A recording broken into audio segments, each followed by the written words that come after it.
Hello everyone and Assalamu alaikum. Welcome to the another episode of 10-minute school robotics class. আজকে আমরা দেখব একটি নতুন প্রজেক্ট যেখানে আমরা বানাবো সোনার সেন্সর দিয়ে নতুন একটা ডিভাইস। ওকে, এটার জন্য আমাদের যা যা প্রয়োজন, প্রথম কম্পোনেন্ট হিসেবে আমাদের দরকার একটি ব্রেডবোর্ড, দেন সেকেন্ডলি আমাদের একটা আর্ডিনো বোর্ড, এরপরে দ্য আলটিমেট সোনার সেন্সর যার সাহায্যে আমরা ডিসটেন্স মেজার করব, এবং ইন্ডিকেটর হিসেবে আমাদের রয়েছে দুটি এলইডি। আমরা এখানে একটি এলইডি ব্যবহার করব, অ্যান্ড সার্কিটটাকে কানেক্ট করার জন্য আমরা এখানে ব্যবহার করব কিছু জাম্পার ওয়্যার। আচ্ছা, যেহেতু আমাদের এই সার্কিটকে পাওয়ার অফ করা লাগবে, এই পাওয়ার দেওয়ার জন্য আমাদের একটি দরকার পাওয়ার কেবল। তো চলুন শুরু করা যাক কিভাবে আমরা সার্কিট কানেকশন দিই। সো ফার্স্ট আমরা ব্রেডবোর্ডে সোনার সেন্সরকে বসিয়ে দিই। মাইন্ড ইট, সোনার সেন্সরকে অবশ্যই ভাবে বসাতে হবে, কারণ যদি আমি এভাবে করে বসাই আমার কিন্তু পিনগুলো শর্ট হয়ে যাবে, কারণ ব্রেডবোর্ডে এই বরাবর শর্ট থাকে। সো আমরা এইভাবে বসিয়ে দিচ্ছি। Okay fine. সোনার সেন্সরের লেফট অ্যান্ড রাইট একটা হলো গিয়ে ভিসিসি অ্যান্ড দেন আরেকটা হলো ground. So VCC and ground আমরা যখন কানেক্ট করবো তার জন্য আমাদের প্রয়োজন দুটি male to male jumper. So এখন আমি কমলাটা কানেক্ট করছি ভিসিসির সাথে, অ্যান্ড দেন ব্ল্যাক ওয়্যারটা কানেক্ট করছি গ্রাউন্ডের সাথে।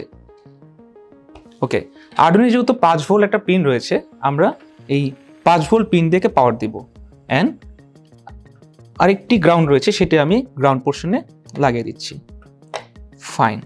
সো আমাদের একে পাওয়ার সেট আপ করা শেষ। এখন আর সোনারের দুটি পিন রয়েছে, একটি ট্রিগ আর একটা হলো ইকো। এই ট্রিগ এন্ড ইকো নিয়ে আমি থিওরিতে অনেক কথা বলেছি, তো আমি এখানে শুধু সার্কিট সেট আপটা দিচ্ছি। সো আমরা ট্রিগ এন্ড ইকো এই কানেকশনে দিব ডিজিটাল পিনের সাথে, সেটা 6 এবং ডিজিটাল পিন 7। সো আমার ট্রিগ পিনে এই খয়েরি কালার অ্যান্ড দেন রেডটা ইকো পেনে দিচ্ছি, অ্যান্ড দেন আলটিমেটলি আমরা এই দুটো আর্ডিনোর 6 অ্যান্ড আর্ডিনো 7 নম্বর পিনে বসিয়ে দিচ্ছি। কোডে আমি সুন্দর মতো দেখিয়ে দিব যে কীভাবে আমরা কোন পিনে কীভাবে কানেক্ট করছি। Okay fine. সো সোনারের সাথে আমাদের কানেক্ট করা শেষ আর্ডিনোর। এখন আমরা ইন্ডিকেটর কানেক্ট করব। ইন্ডিকেটর হিসেবে আমি ইউজ করছি একটি LED bulb. Fine. So LED বাল্বের একটি পজিটিভ সাইড রয়েছে অ্যান্ড একটি নেগেটিভ পার্ট রয়েছে। সো আমি যদি এখানে কানেক্ট করি এলইডি, ওকে, লেফটে আমার পজিটিভ অ্যান্ড দেন রাইটে আমার নেগেটিভ। সো আমি এখানে বসিয়ে দিচ্ছি এলইডি। এলইডিকে পাওয়ার অফ করার জন্য আমি একটি ডিজিটাল পিন ইউজ করব, সেটার জন্য আমার প্রয়োজন একটি male to male jumper. So আমি এখানে ডিজিটাল যে কোনো একটা ইউজ করতে পারি। আমি এখানে আপাতত সার্কিট কানেকশনের জন্য 9 নম্বর পিনে কানেক্ট করছি। সো 9 নম্বর পিনে পজিটিভ সাইড কানেক্ট করছি, অ্যান্ড যেহেতু সার্কিটটা আমার ফিল আপ করা লাগবে, মানে পূরণ করতে হবে একদম। সো এই সার্কিটটাকে ফিল আপ করার জন্য আমার গ্রাউন্ডটা আর্ডিনো একটি গ্রাউন্ডে বসিয়ে দিব। আপনারা চাইলে ব্রেডবোর্ডে যে প্লাস মাইনাস রয়েছে সেটাও ব্যবহার করতে পারেন। সো এই হলো আমার আলটিমেটলি গ্রাউন্ড।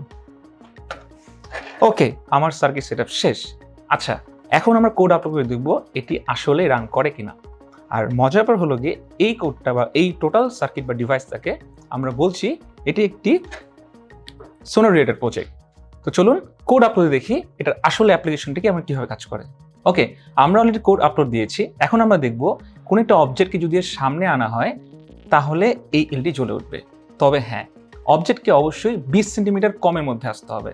এই রেঞ্জের মধ্যে আসলে সে বলে দিবে যে একটা ডেঞ্জার জোন। এই জন্যই এটাকে আমরা বলতে পারি একটা লাইফ লাইন ডিভাইস। তো চলুন দেখে নিই কীভাবে কাজ করে। তো আমার কাছে একটা ব্যাটারি রয়েছে, আমি যদি ব্যাটারিকে দূর থেকে আনি, ওকে, তো আমি আস্তে আস্তে করে যত কাছের দিকে আনছি 20 সেন্টিমিটার কম হয়ে গেলে এখানে বাতি জ্বলে উঠেছে। তো আমি যেটা মেজার করলে বলতে পারবো এই জায়গা থেকে এই জায়গার ডিস্টেন্স 20 সেন্টিমিটার কম।